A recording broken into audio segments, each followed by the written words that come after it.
Hi friends, എല്ലാവരും സുഖമായിട്ടിരിക്കുന്നുവെന്ന് വിശ്വസിക്കുന്നു. ഇന്ന് ഞാൻ എത്തിയിരിക്കുന്നത്, ഞാൻ കുറച്ച് ക്യാരറ്റ് സീഡ് പാകിയിട്ടുണ്ടായിരുന്നു. അത് കുറച്ച് വളർന്ന് വലുതായിട്ടുണ്ട്. അപ്പോൾ ആ വീഡിയോ നിങ്ങളുമായിട്ട് ഷെയർ ചെയ്യാനാണ്. അപ്പോൾ എല്ലാവർക്കും എൻ്റെ വീഡിയോയിലേക്ക് സ്വാഗതം. ഈ പാക്കറ്റിലാണ് ഇവിടെ ക്യാരറ്റ് സീഡ് കിട്ടുന്നത്. അപ്പോൾ ഞാൻ ഇത് ക്യാരറ്റിൻ്റെ സീഡ് നിങ്ങളെ കാണിച്ചു തരാം. നമ്മുടെ ചെറിയ ജീരകം പോലെ ഇരിക്കുന്ന സീഡുകളാണിത്. ഇത് നമ്മൾ പാകിയിട്ട് ഒരാഴ്ചത്തേക്ക് നന്നായിട്ട് വെള്ളമൊക്കെ ഒഴിച്ചു കൊടുത്താൽ മതി. ചെറുതായിട്ട് അത് കിളിർത്ത് വരും. ഇവിടെ ഇപ്പോൾ വിൻ്റർ ടൈം ആയതിനാൽ ക്യാരറ്റ് നന്നായി വളരും. ഇതാണ് എൻ്റെ ക്യാരറ്റ് പ്ലാന്റ്സ്. സെപ്റ്റംബർ മുതൽ നവംബർ വരെ സമയത്ത് ഞങ്ങൾ താമസിക്കുന്ന സ്ഥലത്ത് ക്യാരറ്റ് കൃഷി ചെയ്യാം. ഈ ക്യാരറ്റ് പ്ലാന്റ് ഇപ്പോൾ ഏകദേശം 2 മാസം വളർച്ചയെത്തി.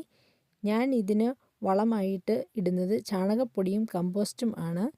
അതുകൂടാതെ എല്ലാ ദിവസവും നന്നായി നനച്ചു കൊടുക്കാറുമുണ്ട്. അല്പം നമ്മൾ ശ്രദ്ധിച്ച് ചെറുതായിട്ടൊന്ന് പരിചരിച്ചു കൊടുത്താൽ ക്യാരറ്റ് നന്നായി നമുക്ക് കൃഷി ചെയ്ത് വീട്ടിൽ തന്നെ വിളവെടുക്കാൻ സാധിക്കും. ഏകദേശം ഒരു 3 മാസം കൊണ്ട് തന്നെ നമുക്ക് വിളവെടുക്കാൻ സാധിക്കും.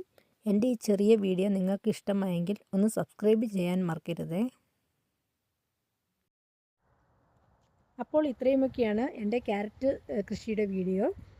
മറ്റൊരു നല്ല വീഡിയോയുമായി വീണ്ടും കാണുന്നത് വരെ എല്ലാവർക്കും thank you so much. By.